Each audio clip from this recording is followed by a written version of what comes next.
Hello everyone, welcome back to my another video. तो covid pandemic के दौरान Tata Motors में एक बहुत बड़ा रैली हुआ था और इस रैली में ये स्टॉक 6 टाइम्स का मल्टीबैगर बना था।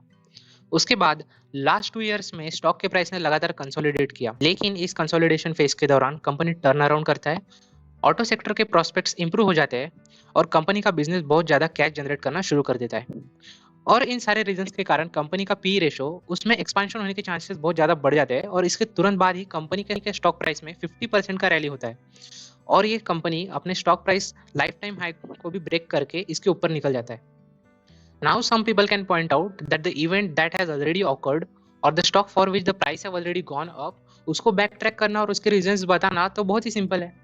नहीं, लेकिन ऐसे कंसोलिडेशन फेज को आइडेंटिफाई करना और ऐसे टाइम पर स्टॉक को एक्यूमुलेट करना बहुत बहुत मुश्किल हो जाता है, जो कि काफी सारे रिटेल इन्वेस्टर्स नहीं कर पाते। लेकिन इस कंसोलिडेशन फेज में एक पर्टिकुलर सेट ऑफ इन्वेस्टर्स है जो टाटा मोटर्स में बहुत ज्यादा इंटरेस्ट ले रहे थे। जहां पर रिटेल इन्वेस्टर्स टाटा मोटर्स को इग्नोर कर रहे थे, वहां ये इन्वेस्टर्स कंपनी के स्टॉक्स को बहुत ही क्लोजली ट्रैक कर रहे थे और अपना पोजीशन कंटिन्यूअसली बिल्ड कर रहे थे। और ये इन्वेस्टर्स है FIS and DIS। Now, what is FIS and DIS? FIS stands for foreign institutions and DIS stands for domestic institutions. These are the investors who do bulk deals. ये institutions काफी बड़ी amount में stock को खरीदते या बेचते हैं और इस स्टॉक में जब से कंसोलिडेशन होना शुरू हुआ तब से लेकर अब तक अगर आप देखें तो FIS का स्टेक 4.37 से इंक्रीज हुआ है और DIS का स्टेक 4.08% से इंक्रीज हुआ है। यानी इन दोनों ने कंटिन्यूअसली टाटा मोटर्स का शेयर खरीदा है।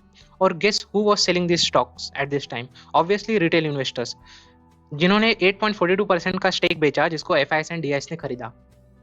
Generally there is a perspective in market कि जब बड़े इन्वेस्टर्स किसी स्टॉक में इन्वेस्ट करते हैं तो हो सकता है कि कंपनी का वैल्यूएशन अभी सस्ता है और कंपनी का फ्यूचर ग्रोथ काफी ब्राइट हो सकता है, जिसको इन बड़े इन्वेस्टर्स ने आइडेंटिफाई किया। तो इस वीडियो में हम केमिकल सेक्टर के कुछ ऐसे ही स्टॉक्स के बारे में बात करेंगे जहां FIS, DIS एंड प्रमोटर्स का स्टेक बड़ा है।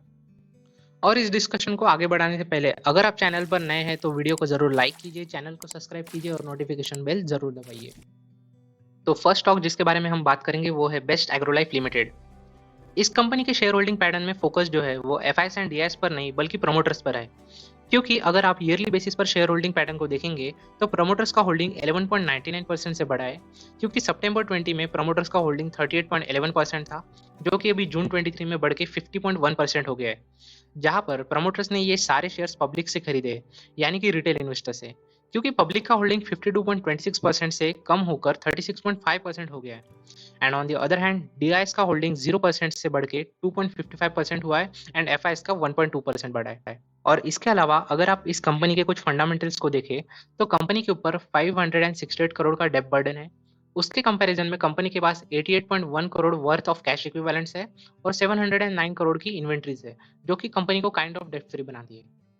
और उसके बाद अगर आप 2021 से लेकर अब तक कंपनी के सेल्स एंड प्रॉफिट का डेटा देखें तो सेल्स एंड प्रॉफिट कंटिन्यूसली बढ़ रहे हैं, जो कि 2021 में 905 करोड़ था और 2023 में बढ़ के 1894 करोड़ हो चुका है।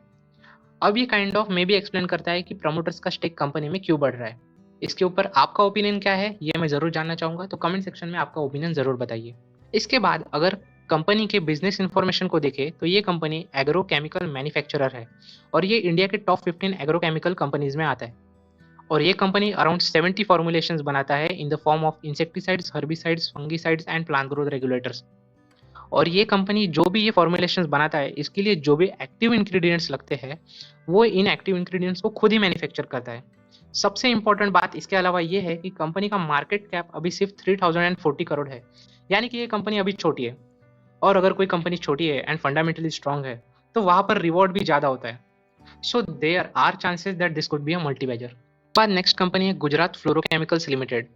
और इस कंपनी का अगर आप चार्ट देखेंगे तो इसके रिसेंट हाई प्राइस के कंपैरिजन में इसमें ऑलरेडी 31.06% का कंसोलिडेशन हो चुका है। प्रेजेंटली स्टॉक का पी 25.3 के आसपास है और इंडस्ट्री पी 27.7 के आसपास है।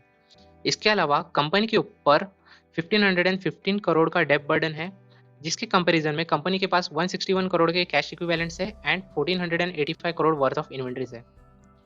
और वही अगर आप ग्रोथ की बात करें तो लास्ट 3 इयर्स में इसके सेल्स 30% से ग्रो हुए हैं और ट्रेलिंग 12 मंथ्स में 27% से ग्रो हुए हैं और लास्ट 3 इयर्स में प्रॉफिट 87% से ग्रो हुआ है एंड ट्रेलिंग 12 मंथ्स में 31% से ग्रो हुआ है। और प्रेजेंटली इस कंपनी के शेयर होल्डिंग पैटर्न को अगर आप देखेंगे तो लास्ट 4 क्वार्टर्स में कंपनी के प्रमोटर्स ने 2.28% का स्टेक बेचा है और इस स्टेक को एफआईएस एंड डीआईएस ने खरीदा है, जहां एफआईएस का स्टेक 1.45% एंड डीआईएस का स्टेक 1.96% बढ़ा है। और वही अगर हम इस कंपनी के बिजनेस के बारे में बात करें तो ये company fluoropolymers, fluoro specialties and refrigerants बनाता है और ये कंपनी फ्लोरोपॉलीमर्स मार्केट में टॉप 5 ग्लोबल प्लेयर्स में आता है, जिसके exports Europe, America, Japan and Asia में।